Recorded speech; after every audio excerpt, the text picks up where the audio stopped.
नींद आंखों में जैसे जमकर बैठी हुई थी और पंखे की आवाज में लोरी जैसी मिठास थी। फिर अचानक से खट खट की आवाज सुनाई दी। मैंने करवट बदल ली। सोचा शायद ये सब सपना है या फिर कहीं और शोर हो रहा है। मगर फिर वही आवाज, थोड़ी जोर से, खट खट। अरे कौन है इस वक्त? मैंने चादर खींची, चप्पल पहनी और दरवाजे की तरफ गई। रास्ते में अंधेरा था। बस किचन से आती हुई हल्की रोशनी में दीवारों की लंबी परछाइयां दिख रही थीं। दरवाजा खोला तो सामने रागिनी खड़ी थी। मेरा मतलब मेरी ननद। हमेशा की तरह उसकी थकी हुई शक्ल, चेहरे पर उलझन, जैसे किसी ने सारी रात उसकी आंखों को सोने नहीं दिया हो। उसकी गोद में उसका बच्चा था। उसके गाल लाल थे और सांस तेज। भाभी। उसकी आवाज खराश से भरी हुई थी। अगर आप भाई से पूछ लें तो क्या वो 2,000 रुपए दे देंगे? बच्चों के डॉक्टर के पास लेकर जाना है। इसकी सांसें रुक रुक कर आ रही हैं। मैं उसे देखती रही। कुछ पल ऐसे ही गुजरे जैसे शब्द बिल्कुल अटक गए हों। पता नहीं क्यों, लेकिन उस पल मुझे अपना बजट याद आ गया। कल दूध वाले को पैसे देने हैं। बेटे के स्कूल की फीस भी अभी बाकी है। पति, वो तो पहले से ही तंग हाल था। अंदर आओ, मैंने कहा। नहीं, बस वो चुपचाप दरवाजे से थोड़ा हट गई और कमरे में चली गई। वहां केशव बेसुध सा सो रहा था। मैंने उनके कंधे पर हाथ रखा, लेकिन फिर हटा लिया। वही मन में चलने वाली चिंता, जिद्दी सा जमीर जो कहता है, पहले तुमने कब सुनी थी किसी की? दिल में अजीब सी बेचैनी थी, जैसे हर किसी की मुश्किल मुझसे ही जुड़ी हो। मैं किचन में गई, पानी पिया और फिर कुछ सोच कर वापस आई। दरवाजा अभी भी आधा खुला था। बाहर जाकर देखा, रागिनी अभी भी वैसे ही खड़ी थी। बस अब बच्चा बेचैन ज्यादा लग रहा था कि ये सब सो रहे हैं, सुबह बात करेंगे। मैंने इतना ही कहा और दरवाजा बंद कर दिया। बस इतनी सी बात थी ना।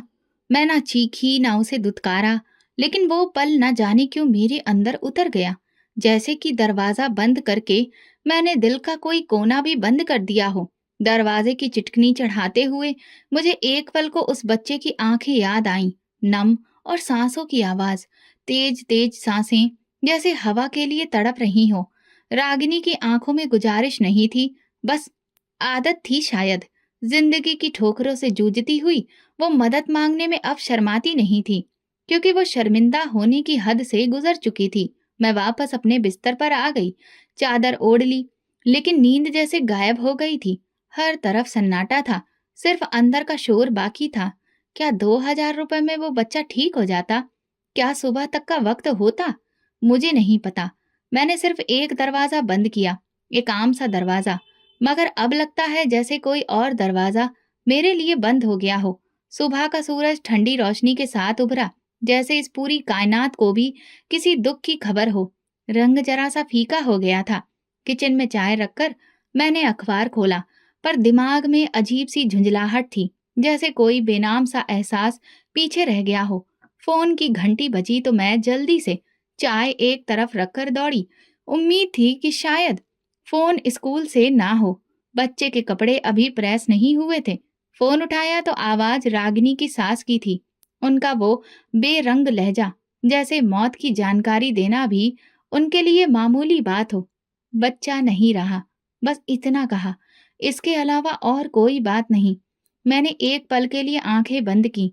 किचन की खिड़की से आती हवा अचानक रुक गई, या शायद मेरे अंदर का शोर बंद हुआ।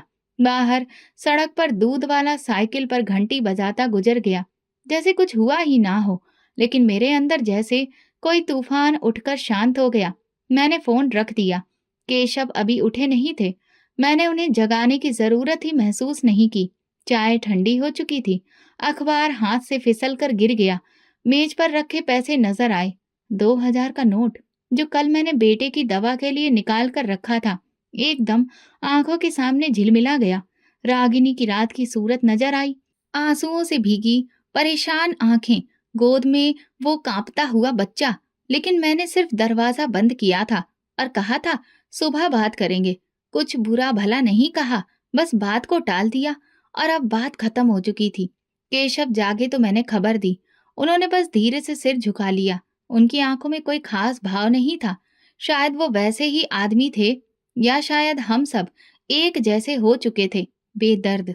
रागिनी का नाम कमरे में गूंजने के बाद धीमा हो गया, जैसे वो खुद भी इन पुराने पर्दों की झुर्रियों में कहीं छुप गई हो।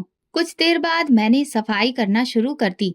चादर बदली, बेटे की यूनिफॉर्म पर प्रेस की, बैग में पानी की बोतल रखी और सब कुछ रोजाना की तरह चल रहा था। बस चाय दोबारा नहीं बनाई। शायद उसकी ताकीद अभी भी गले में फंसी थी। दोपहर तक मोहल्ले में खबर फैल चुकी थी।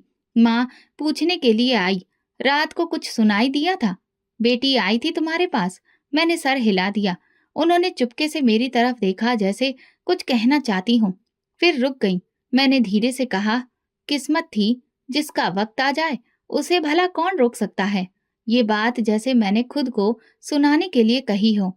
वो खामोशी से चली गई। शाम हुई तो बेटे ने कहा, माँ आप रो क्यों नहीं रही? मैं हैरत से उसे देख रही, फिर उसके माथे पर हाथ फेरा, जैसे उसकी बात किसी और जुबान में थी और मैं समझ नहीं पा रही थी। रात को जब चादर ओढ़ी तो अंदर कुछ खाली लग रहा था। नींद नहीं आई, लेकिन आंखें बंद रहीं। बाहर शायद हवा चल रही थी। अंदर जैसे कुछ टूटा नहीं था, लेकिन अब कुछ जुड़ा हुआ भी नहीं रहा। रागिनी का बच्चा मर गया था और मेरे अंदर कुछ शायद जिंदा रहकर भी मर चुका था। 2 महीने गुजर गए। सर्दियां धीरे धीरे जा रही थी और दिन की रोशनी और भी बेरहम हो चुकी थी। घर में सब अपने समय से चल रहा था। स्कूल की फीस, राशन की लिस्ट, पानी की मोटर, बिजली के बिल को जमा करना। केशव ने एक मामूली सी नौकरी के साथ कभी ये एहसास नहीं होने दिया कि जिंदगी कितनी नाजुक डोर पर चल रही है। वो हंसते, थकते, कभी कभार उलझते, मगर मेरे और बेटे के ऊपर एक मजबूत छतरी की तरह साया रखते।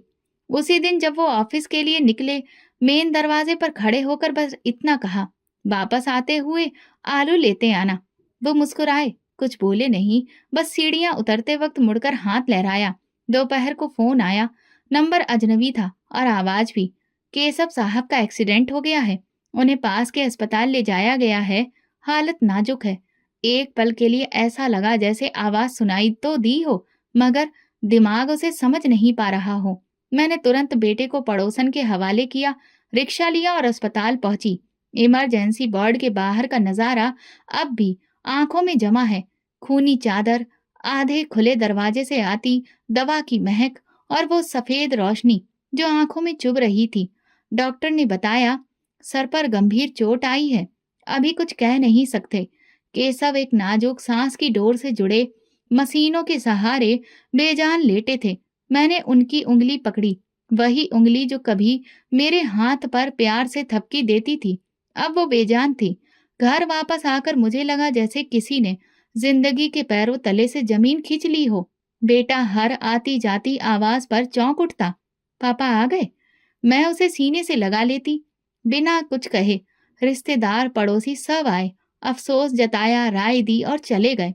एक हफ्ते में सब कुछ ढर्रे पर आ गया, लेकिन मेरे लिए अब ये सब मामूली नहीं था। कमरे की अलमारी, केशव की कमीज, उनके जूते, हर चीज अपनी जगह पर थी। बस वो खुद नहीं थे, और साथ ही एक बिना आवाज का तूफान जो मेरे मन में उठ गया था।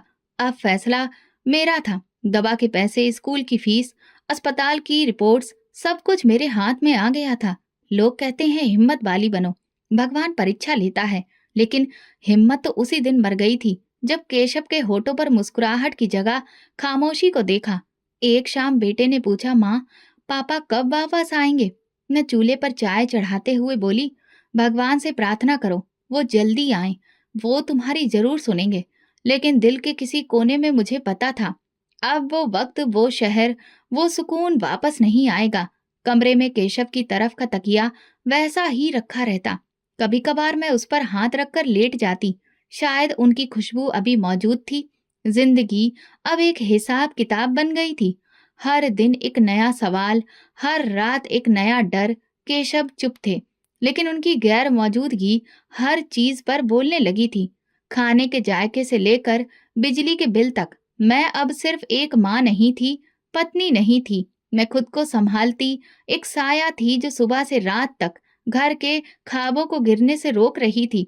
वो जो हमेशा मेरे साथ खड़ा था, अब बस मशीनों से बंधा हुआ लेटा था, खामोश, लेकिन मेरी हर खामोशी को चीख में बदलता हुआ। केशव को अस्पताल में भर्ती हुए 2 हफ्ते गुजर चुके थे उनकी आंखों के आसपास काले गड्ढे गहरे हो रहे थे और मेरे हाथों की लकीरें उलझती जा रही थीं। घर का चूल्हा जलता था, लेकिन दिल की दीवारें ठंडी थीं। एक दिन सुबह जब बेटे को जगाने गई तो वो तपते हुए शरीर के साथ चादर में लेटा था। गाल दहक रहे थे, सांस भारी और आंखें बुझी बुझी। मैंने उसके माथे पर हाथ रखा तो जैसे दिल भी धड़क उठा। उसे गोद में उठाकर पास के क्लिनिक ले गई। डॉक्टर ने बिना देखे कुछ खून के टेस्ट लिखे और मुझे एक तरफ बुलाकर कहा, वायरस हुआ है, इलाज मुश्किल है, महंगा है, तुरंत स्पेशलिस्ट के पास ले जाएं। दवा की पर्ची लेकर अस्पताल से निकली तो जेब में कुछ बचे कुचे सिर्फ 800 रुपए थे। एक तरफ केशव का इलाज, दूसरी तरफ बेटे की बीमारी। मैं दोनों हाथों से पानी रोकने की कोशिश कर रही थी, लेकिन दरारें बढ़ती ही जा रही थीं। उसी दिन पहली बार मैंने लोगों से मदद मांगी। पहले ससुराल वालों को फोन किया। उन्होंने कहा, हमने पिछले महीने के अस्पताल का खर्च उठाया था, अब इससे ज्यादा नहीं हो पाएगा। फिर एक पुरानी सहेली को संदेश भेजा। उसने बेबसी जताते हुए लिखा, मेरी बेटी की फीस अभी बाकी है, सॉरी यार। फिर पड़ोसन सलोनी के पास गई, जिनके यहाँ मैं सालों से सब्जी भिजवाती रही। वो बोली, भगवान सबका रखवाला है, लेकिन आजकल हमारे हालात बहुत खराब हैं। मैं चुपचाप सुन रही थी, किसी से शिकायत भी नहीं कर सकती थी। किसी ने जोर से दरवाजा नहीं बंद किया, किसी ने बुरा भला नहीं कहा, बस सबने नरमी से इनकार कर दिया। और ये नरमी मेरे लिए तेज धार वाले चाकू के जैसी थी। बेटे को बुखार में तड़पता देखना सबसे बड़ी परीक्षा थी। वो हर रात मुझसे लिपट कर कहता, माँ आप मेरे पास रहो, मुझे डर लगता है। मैं उसके माथे पर गीला कपड़ा रखती, घंटों उसकी हथेली थामे बैठी रहती। एक शाम जब वो होश में आकर बार बार पानी मांग रहा था और मैं पट्टियों के सहारे उसके माथे की गर्मी कम करने की नाकाम कोशिश कर रही थी, तो ना जाने क्यों रागनी याद आई। उसका चेहरा, उस रात की गुजारिश, वो बच्चा जो अब नहीं था। मेरी आंखों में कुछ चुभ सा गया और मैंने नजरें झुका ली। अब की बार दरवाजे पर दस्तक नहीं थी, अब खुद मेरे हाथ बढ़ रहे थे, जुबान लड़खड़ा रही थी और नजर में वही झिझक थी जो कभी रागिनी की आंखों में देखी थी। एक लम्हा ऐसा भी आया जब मैं केशव की बंद आंखों के सामने बैठकर बोली, काश तुम जागते होते। उस वक्त समझ आया कि किसी का साथ क्या होता है जब जिंदगी दोनों हाथों से संभालने के काबिल नहीं रहती और हर तरफ बस बंद दरवाजे होते हैं। तब खामोशी सबसे बड़ी चीख बन जाती है। मेरे बेटे की सांसों के साथ मेरी उम्मीद भी लड़खड़ा रही थी। दिन रात एक किए जा रही थी। दवा दुआ और दौड़ में मैंने कोई कसर नहीं छोड़ी, लेकिन जो चाहिए था वो ना हाथ में था, ना दिल में बचा था। खुद से नजरें मिलाने की हिम्मत अब कम पड़ने लगी थी। देर रात तक बेटे का बुखार जाने का नाम नहीं ले रहा था। दवा दी, पानी पिलाया, बार बार उसके शरीर पर ठंडी पट्टियां रखी, मगर माथे की गर्मी जैसे मेरे अंदर कुछ जला रही थी। हर लम्हा ये ख्वाहिश की कि कहीं अगली सांस ठहर न जाए, दिल को मुट्ठी में जकड़ने लगी थी। मैं उसके पास बैठी, उसके माथे पर हाथ रखकर दीवार को घूरती रही। कमरे में खामोशी गहरी थी, सिर्फ पंखे की गर्दन हिलती और कभी कभार बेटे की कराहट सुनाई देती। इसी खामोशी में एक पुरानी आवाज उभरी, रागिनी की, भाभी अगर आप भैया से कह दे तो बच्चे को डॉक्टर के पास ले जाना है। ये एक वाक्य नहीं बल्कि चुभन थी। मैंने आंखें बंद की जैसे कोई सपना हो, मगर वो चेहरा, बेजान सा, आंखों में नमी, आवाज में दबी बेबसी, अब सब साफ दिखाई देता रहा। पहली बार वो लम्हा सिर्फ एक याद नहीं लगा, एक सच्चाई बनकर मेरे सामने आकर खड़ा हो गया। मैंने करवट ली, मगर मन के दरवाजे बंद नहीं हुए। उस रात के बाद सुबह आई थी और वो खबर जो मेरे शरीर में उतर चुकी थी। कुछ दिनों से ये यादें बार बार लौट रही थी, धीमी आहट से, जैसे कोई बंद दरवाजे के पीछे खड़ा हो। और अब बेटे की हालत के बीच में वो आवाज तेज होती जा रही थी। उस दिन दवा लेने निकली, गली के नुक्कड़ पर वही पुराने कपड़े पहने एक औरत धीरे धीरे कदमों से गुजर रही थी। वो रागिनी नहीं थी, मगर कुछ लम्हों के लिए दिल की धड़कन रुक सी गई। आंखें अपने आप उसके चेहरे पर गईं।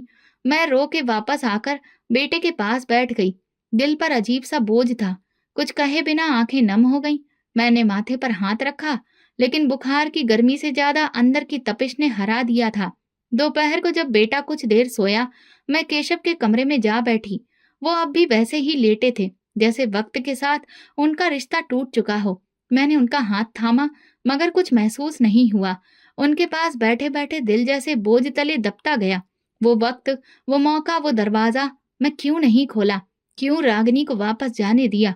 न कोई मजबूरी थी, न नफरत, बस एक बेचैनी मेरे दिल में उतरने लगी। दिल कहने लगा, माफी मांग लो। दिमाग ने जवाब दिया, किस मुंह से मांगोगी? मैंने तकिए पर सिर रख दिया और आंखें बंद कर लीं। फिर वही मंजर दिखने लगा। ये सब अब सपना नहीं रहा था, बल्कि जागती आंखों की सच्चाई था। मैं हर दिन की तरह सब कुछ करती रहती, दवा, कपड़े, खाना, फोन कॉल्स, अस्पताल की रिपोर्ट्स, मगर अब हर काम के बीच में एक साया साथ साथ चलने लगा था। कोई आवाज जो हर खामोश लम्हे में गूंजती थी, और मैं जैसे सब सुनकर भी बहरी बनी रही। उसी दिन अस्पताल से वापसी पर मैं बहुत थक चुकी थी। बेटे को दवा देकर सुला दिया और खुद भी सोफे पर टिक गई। अभी आंख बंद की ही थी कि फोन बजा। बड़ी बहन थी, वही जो हर महफिल में दुख, सब्र और ईमानदारी की मिसालें सुनाती थी। मैंने उन्हें केशव की ताजा रिपोर्ट के बारे में बताया। डॉक्टर ने नए इलाज के लिए कहा, खर्च बढ़ने वाला था। मैंने हिम्मत करते हुए कहा, सोचा है कुछ दिन आप लोगों के यहाँ बेटे को भिजवा दूं, ताकि थोड़ी जिम्मेदारी बढ़ जाए और शायद कुछ माली मदद भी हो जाए। एक लम्हे को खामोशी छाई, फिर उनका लहजा सख्त हो गया। देखो मंजू, हमने अपनी हैसियत के मुताबिक पहले भी काफी मदद की है। अब हर चीज की जिम्मेदारी हम पर नहीं डाली जा सकती। केशव तुम्हारा पति है, हमें क्या पता तुम पैसे कहाँ लगा रही हो। एक पल को जुबान तालू से चिपक गई, दिल की धड़कन रुक गई। ये वो बात नहीं थी जो मैं पहली बार सुन रही थी, लेकिन आज उसका वजन कुछ और था। मैंने ठीक है कहकर फोन बंद कर दिया।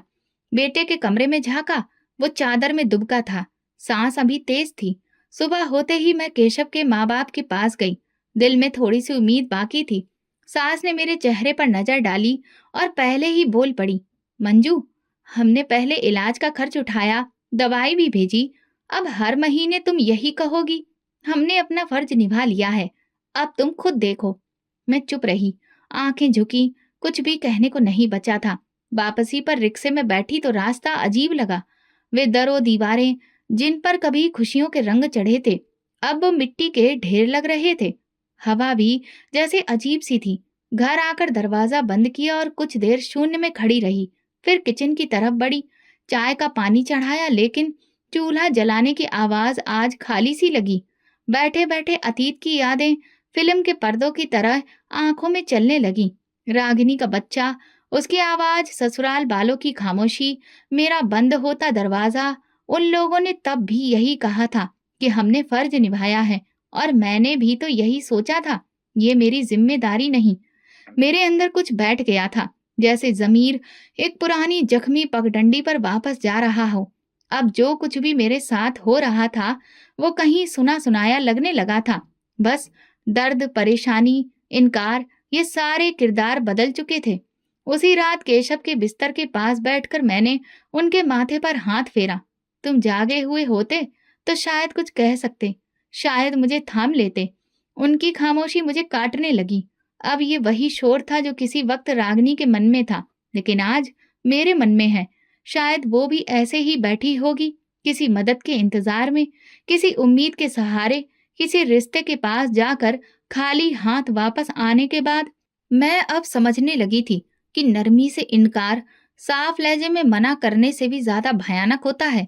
उसी दिन अस्पताल से वापसी पर सूरज की रोशनी कुछ तेज लग रही थी और मेरे मन में घूम रही थी। तब वो दवा की पर्ची, डॉक्टर का अंदाज, बेटे की सांसें। मैंने रिक्शा बाजार के नुक्कड़ पर रुकवाया। दवाओं की दुकान से कुछ गोलियां लेनी थी और घर के लिए थोड़ा राशन भी। कांपते हाथों से पर्स संभाला और पाँव में कुछ अजीब सा बोझिल लगा। दुकान की तरफ बढ़ी। बाजार की भीड़ वैसी ही थी जैसे हमेशा रहती थी। मैं गुमसुम चलती जा रही थी कि अचानक मेरी नजर सामने से आती एक औरत पर पड़ी। वो खाकी रंग के सादे कपड़ों में थी, सिर पर दुपट्टा रखा था, हाथ में कागजों का एक बंडल, और चेहरे पर वो सुकून जो मेरे अंदर कहीं बाकी नहीं था। मेरी आंखों ने पहचानने में एक पल की भी देर नहीं की थी। ये रागिनी थी, वही रागिनी जिसे मैंने एक रात दरवाजे से वापस लौटा दिया था। लेकिन अब ये वो रागिनी नहीं थी, कोई और ही थी, मजबूत, खुददार, संभली हुई। उसके चेहरे पर वो पुरानी गुजारिश नहीं थी, ना ही थकान, ना रोती हुई आंखें। वो एक दुकान के सामने खड़ी किसी से बात कर रही थी। कागजात हाथ में थे, जैसे कि वो किसी ऑफिस से जुड़ी बात हो। उसके चेहरे पर एक ठहरा हुआ गुरूर था, जैसे उसने अपनी जिंदगी को दोबारा एक नई दिशा दे दी हो। मेरे कदम अचानक से रुक गए। रागिनी ने एक पल को मेरी तरफ देखा, आंखों में आंखें डालकर मेरे होठों पर बिना नाम लिए एक आवाज उठी, लेकिन मैं बोल ना सकी। रागिनी ने चेहरा मोड़ लिया और बिना कुछ कहे, बिना रुके वो आगे बढ़ गई। मैं पत्थर की तरह वहीं खड़ी रह गई, अपने हाथ में पकड़ी दवाओं की पर्चियों को बेबस निगाहों से घूरते हुए। रागिनी का इस तरह से बदल जाना और मेरा यूं ठहर जाना, ये वक्त नहीं, अजीब इंसानियत का किया गया था। वो जो कभी मदद की उम्मीद में खड़ी थी, आज खुद किसी और को सहारा दे रही थी, और मैं, जिसने उसके आंसुओं को नजरअंदाज किया था, आज अपनी बेबसी के साथ चुपचाप खड़ी थी। घर लौटी तो दरवाजा खोलते ही वही पुराना एहसास लिपट गया। बेटे का बुखार कुछ कम था, मगर अंदर डर बढ़ चुका था। केशव पहले की तरह खामोश थे। उनकी निगाहें बंद थीं, लेकिन ऐसा लगता था जैसे सब कुछ देख रहे हों। रात को जब बेटे को लोरी गाकर सुलाया तो दिल में शोर उठा। रागिनी बदल चुकी थी और मैं अब भी वहीं खड़ी थी, जहां से सब कुछ बिगड़ना शुरू हुआ था। केशव की रिपोर्ट्स लेने अस्पताल गई थी। काउंटर पर लंबी कतार थी। कागजात, फीस, दस्तखत, सब कुछ किसी मशीन का हिस्सा लगता था। बेटे को साथ लाई थी। वो खामोशी से सीढ़ियों पर बैठा अपनी उंगलियां घुमा रहा था। माथे पर हल्की गर्मी अभी भी बाकी थी और मेरी सांसें खास कर चल रही थीं। अकाउंट वाले क्लर्क ने रसीद आगे बढ़ाते हुए रकम बताई, इतनी कि मेरे हाथ में पकड़ा पर्स हल्का सा कपकपा गया।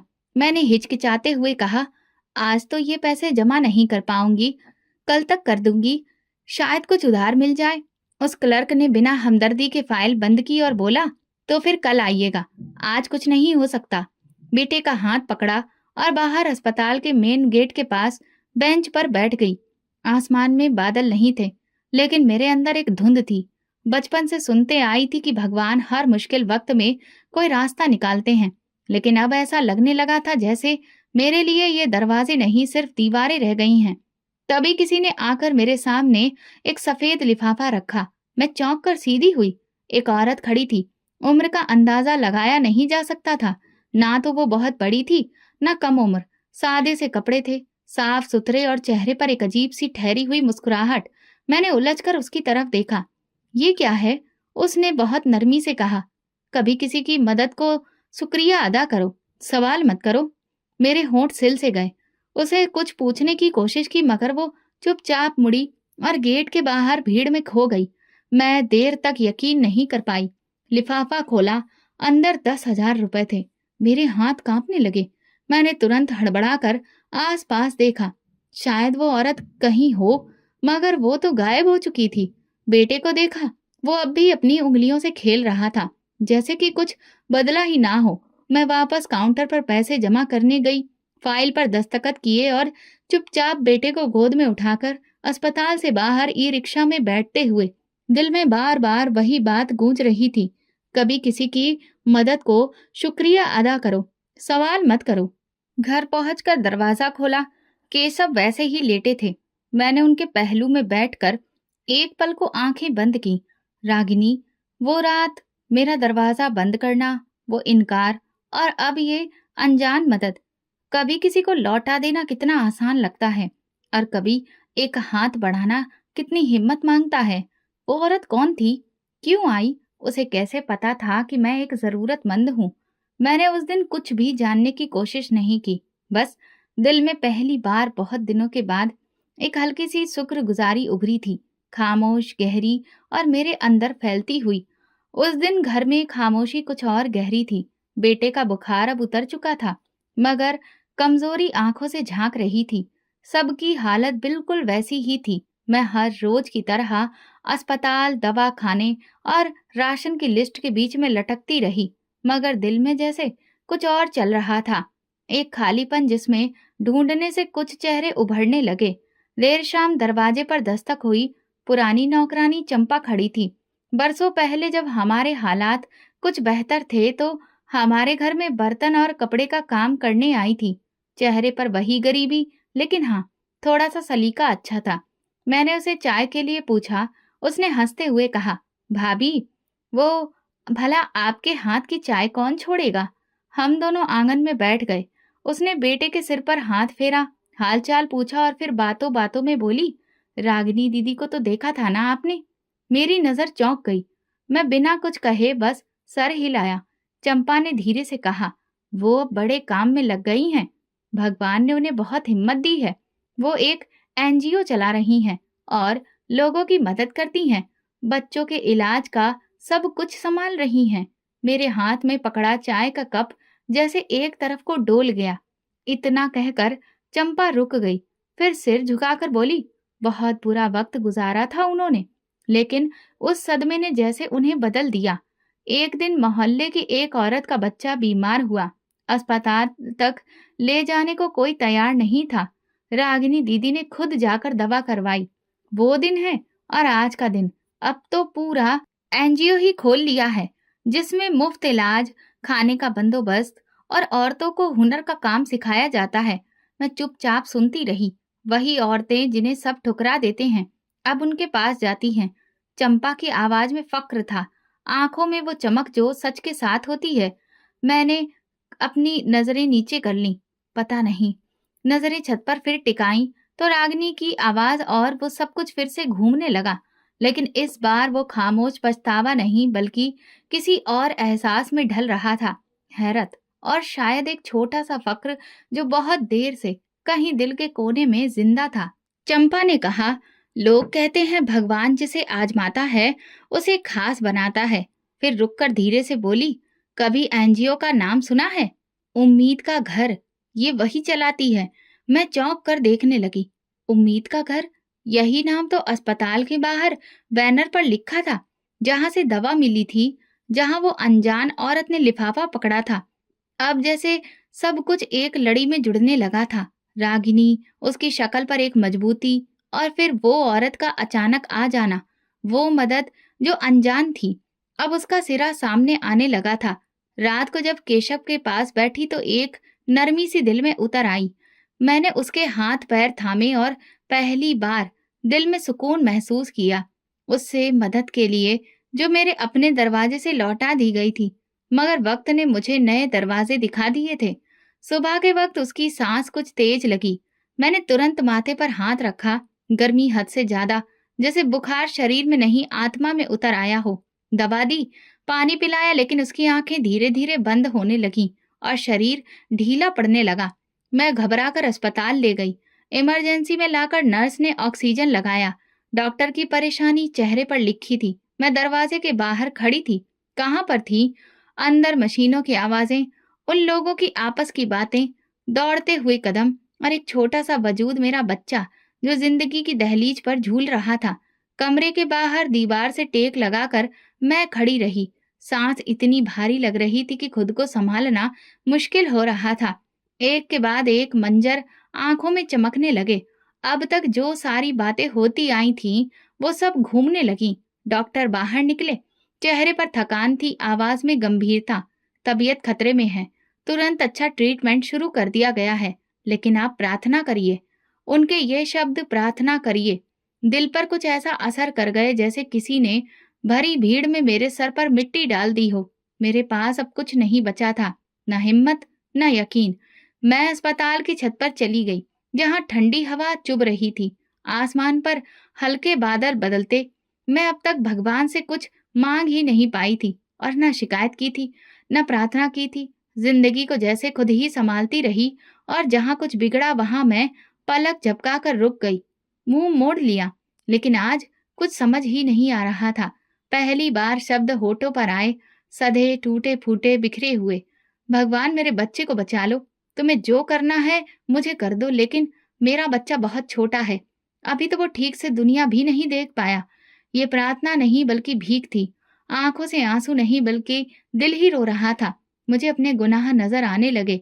अपनी कठोरता, बंद दरवाजे, कड़वे शब्द, वो सब लम्हे जहां मैं किसी के दुख से नजरें चुराकर आगे बढ़ गई।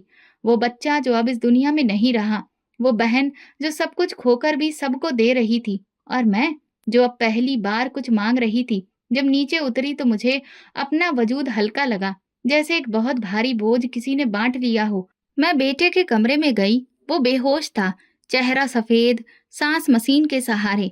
मैं उसके पहलू में बैठ गई, उसके छोटे हाथ को अपने हाथ में लिया और आंखें बंद करके सिर्फ प्रार्थना करती रही। हे भगवान, तुमने जो ले लिया है वो मुझे मंजूर है, बस अब ये बच जाए।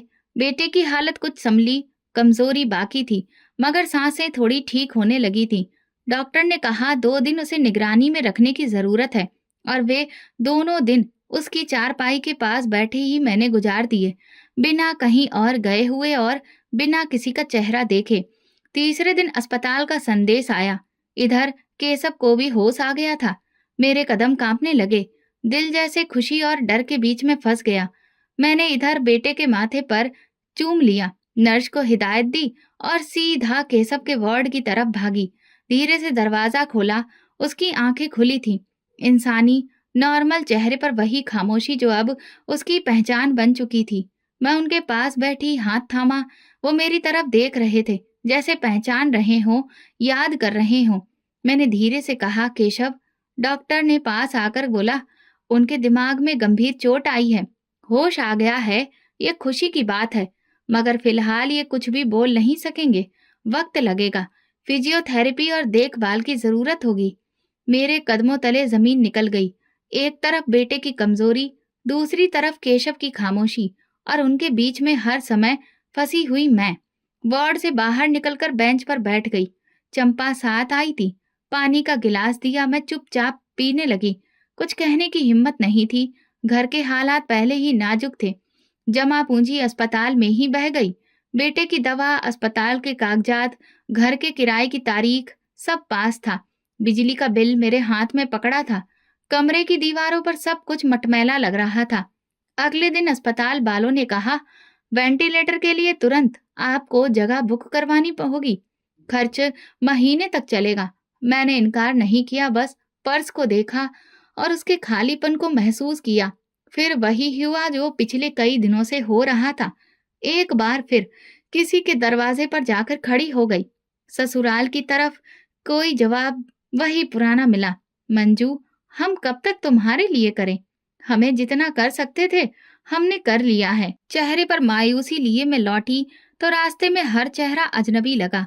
बाजार की रौनक मुझे गूंगी लग रही थी, और अपने वजूद में एक शोर था जो चीखने लगा था। घर जाकर केशव के खाली पलंग को देखा। मैं छत को घूर रही थी। बेटे ने कमरे में आकर धीरे से कहा, माँ, पापा से बात करो ना, वो तो जाग रहे हैं। मैंने उसे गोद में लिया। वो सुन रहे हैं, धीरे धीरे बोलेंगे भी, हम सब ठीक हो जाएंगे। लेकिन अंदर की आवाज कुछ और कह रही थी, जैसे वक्त मेरे लिए और परीक्षाएं लेकर आ रहा हो, और मैं अब सब्र करना सीख रही थी, क्योंकि इसके अलावा और कोई रास्ता मेरे पास नहीं था। दिन भर की भाग दौड़ के बाद जब रात हुई तो कमरे की छत कुछ ज्यादा भारी लगने लगी। बेटे की सांस ठीक चल रही थी, मगर केशव की आंखों में खामोशी थी जो हर पल मुझ पर चीखने लगती थी। दवा, रिपोर्ट्स, अस्पताल, फिजियोथेरेपी, कागजात, सब कुछ मिलकर एक ऐसी दीवार बन चुके थे जिसके दूसरी तरफ अब सिर्फ बेबसी थी। फिर एक दिन जब अस्पताल से वापसी पर दोबारा उम्मीद का घर का बैनर नजर आया तो मैं कुछ पल वहीं खड़ी रही। दिल में जैसे एक छुपी हुई हिचकी, एक चाहत ने खुद को आवाज दी। मैं गेट के करीब गई। दरवाजे पर मौजूद लड़की ने खुश होते हुए अंदाज में अंदर आने को कहा। बिल्डिंग साफ सुथरी लगी, जिसमें सादगी थी। दीवारों पर नन्हे बच्चों की तस्वीरें, अच्छी अच्छी बातें, हर तरफ सुकून और खामोशी थी। मैं आसपास नजर दौड़ाने लगी और फिर एक कमरे में जाने लगी कि दरवाजे पर रुक गई। वहां मेज के पीछे रागिनी बैठी थी, एक फाइल पढ़ते हुए, पूरी तरह से डूबी हुई, चेहरे पर वही सुकून जो बाजार में देखा था। मेरे कदम रुक गए, दिल जैसे बंद मुट्ठी में धड़कने लगा, सांस गले में अटक गई, होठों पर आने वाले शब्द रुक गए। रागिनी ने नजर उठाई, हमारी नजरें मिली। वो एक पल छत से लेकर जमीन तक जैसे जम गई। मैं उसके सामने जा खड़ी हुई और बिना कुछ कहे आंखों से आंसू बहते हुए उसके सब कुछ सुनाने लगी। फिर वही बातें जो मेरे अंदर महीनों से गूंज रही थी, होठों से निकली। मुझे माफ कर दो। मैं खुद को माफ नहीं कर पा रही थी। मेरी आवाज कमजोर थी, लेकिन ये घबराहट पछतावे की गहराई से निकली थी। हाथ जोड़ने को जी चाहा, मगर आंखें ही झुकने पर रुक गई। रागिनी ने कुछ नहीं कहा, ना आंखें नरम हुई न चेहरा। वो बस खामोशी से मुझे देखती रही, गहराई से, जैसे मेरी सारी रातें, मेरे सारे बहाने, सारी खामोशियां वो पहले ही सुन चुकी हो। मेरी आंखों से लगातार आंसू बह रहे थे। मैंने आगे बढ़कर कुर्सी पर बैठने की इजाजत चाही। वो ना रुकी ना रोका। कमरे में सिर्फ दीवार पर लगाया पुराना पंखा घूम रहा था और मेरी सिसकियां। जब मैंने कहा, जब तुमने दरवाजे पर दस्तक दी थी, मैंने दिल पर बंद दरवाजा खींच लिया था। तुमने मदद मांगी और मैंने आंखें चुरा ली। आज मेरे दरवाजे पर वक्त दस्तक दे रहा है और अंदर कुछ नहीं बचा। रागिनी ने अब भी कुछ भी नहीं कहा। उसकी आंखों में ना इल्जाम था ना हमदर्दी, बस एक खामोशी, जैसे कि वो बहुत कुछ कहकर थक चुकी हो। मैं उठी, धीरे से दरवाजे की तरफ गई। दिल में कुछ चुभ रहा था। शायद ये वही खंजर था जो मैंने खुद किसी के हाथ में दिया था और अब वो मेरे ही सीने में उतर चुका था। दरवाजा पार करते वक्त आखिरी बार पलट कर देखा। रागिनी अभी वैसे ही बैठी थी। शायद वो मेरी माफी सुन चुकी थी। शायद उसने खुद को कुछ पल के लिए मेरी जगह पर रखकर सब कुछ महसूस किया हो, मगर उसकी खामोशी मेरे लिए सबसे बड़ा जवाब थी। उस दिन घर लौटकर मैं पहली बार केशव के बिस्तर के पास बैठी। कुछ नहीं कहा, बस उसका हाथ पकड़कर चुप रही, जैसे अब शब्दों की कोई जरूरत नहीं रही। अगली सुबह मैं उम्मीद के घर दोबारा गई। इस बार खामोश नहीं, थोड़ी सी उम्मीद लेकर। शायद रागिनी के दिल में मेरे लिए कुछ नरमी पैदा हो। आज मेरे कदमों के नीचे बस दिल में एक सवाल था, जो शब्दों की शकल ले चुका था। रागिनी अपने ऑफिस में अकेली बैठी थी। उसके सामने कागजों का ढेर था। उसने मुझे देखा और फिर हल्के इशारे से बैठने को कहा। आज चेहरे पर वो शक्ति नहीं थी जो पिछली मुलाकात में थी। कुछ नरम था, कुछ थका हुआ, जैसे एक अंदरूनी जंग ने उसे हराया भी हो और जिताया भी। कमरे में कुछ पल खामोशी रही। रागिनी ने फिर धीरे से कहना शुरू किया, उस दिन मेरा बच्चा मर गया। मैं खुद भी मर गई थी। उस रात जब घर लौटी तो मेरा दिल खाली नहीं था, जलता हुआ था। मगर मुझे सब्र आया और साथ में एक सवाल, मैं अकेली क्यों थी? मेरे जैसे दर्द सहने वालों के लिए कोई जगह क्यों नहीं है? उसने एक साथ भारी नजरों से मेरे चेहरे की तरफ देखा। उस रात उम्मीद के घर की बुनियाद पड़ी। इसका कोई नाम नहीं था तब, बस एक फैसला था। सुबह मैं अस्पताल गई। वहां एक औरत का बच्चा जमीन पर लेटा तड़प रहा था। डॉक्टर पैसे मांग रहा था। औरत के पास कुछ नहीं था। वही लम्हा मेरे अंदर बहुत कुछ बदल गया। मैंने दवा ली, बच्चे को उठाया और अपने दुख को इसका सहारा बना दिया। मेरे अंदर जैसे जमीन खिसक गई। जिस रात रागिनी ने बेटे को खोया, मैंने अपनी खिड़की के पर्दे गिराकर सो जाने की कोशिश की थी और वो किसी और की सांसें बचा रही थी। रागिनी ने धीरे से कहा, मैंने किसी से बदला नहीं लिया, सिर्फ वो किया जो शायद तुम्हें करना चाहिए था। मेरी आंखों में आंसू तैरने लगे। मैंने धीमी आवाज में कहा, तुम जो चाहे सजा दे सकती हो। तुमने अगर मुझे माफ भी कर दिया तब भी मैं कभी खुद को माफ नहीं कर सकूंगी। रागिनी ने नजर झुका ली। माफ करना आसान नहीं होता, वक्त लगेगा। कुछ जख्म वक्त से नहीं, अमल से भरते हैं। मैं तुम्हें यहाँ रोक सुन रही हूँ। ये खुद एक कदम है। कमरे में जैसे हवा भी थम गई। रागिनी ने मेज पर रखे कागज की तरफ इशारा किया। ये फॉर्म है। अगर वाकई खुद को बदलना चाहती हो तो यहाँ आकर काम करो। जो तुमने लिया शायद किसी के दुख बांटने से हल्का हो जाए। मैंने फोन उठाया मगर साइन नहीं किया। हाथ कांप गए। ये सजा थी? मैंने पूछा नहीं, बस दिल में सोचा। रागिनी ने शायद मेरे चेहरे से वो सवाल पढ़ लिया। वो मुस्कुराई, हल्की सी मुस्कान। नहीं, ये माफी का पहला दरवाजा है। सजा तो वो रात थी जो तुमने चुपचाप गुजार दी। मैंने फॉर्म सीने से लगाया और धीरे से दरवाजे की तरफ बढ़ गई। अब कदम हल्के थे, जैसे दिल पर रखा पत्थर धीरे धीरे रेत में बदलने लगा हो। सुबह के वक्त उम्मीद के घर की हवा कुछ और ही थी। और फिर नरम धूप आंगन में बिखरी होती, बच्चों की हंसी कहीं न कहीं से आ रही होती और औरतों की बोलती आवाजों में सुकून सुनाई देता। मैं हर सुबह वक्त पर वहां पहुंचती हूँ, काम संभालती हूँ, दवा की लिस्ट बनाती हूँ, कायदे से कागजात लगाती हूँ। हर रोज किसी न किसी माँ की आंखों में वही बेबसी देखती हूँ जो कभी रागिनी की आंखों में देखा था, और फिर खुद अपनी आंखों में। रागिनी ने अभी भी कोई बड़ी बात नहीं की, ना माफी दी, ना सजा सुनाई, मगर वो रोज मिलती है, हल्की सी मुस्कुराहट देती है और कागज मेरे हवाले करके दूसरे कामों में लग जाती है। लेकिन उसकी खामोशी में अब सख्ती नहीं, एक अपनाए जाने का एहसास है, जैसे वो जान गई हो कि मैं अपने सफर पर निकल चुकी हूँ और मैं खुद को अब रोकना नहीं चाहती। पिछले हफ्ते एक औरत आई।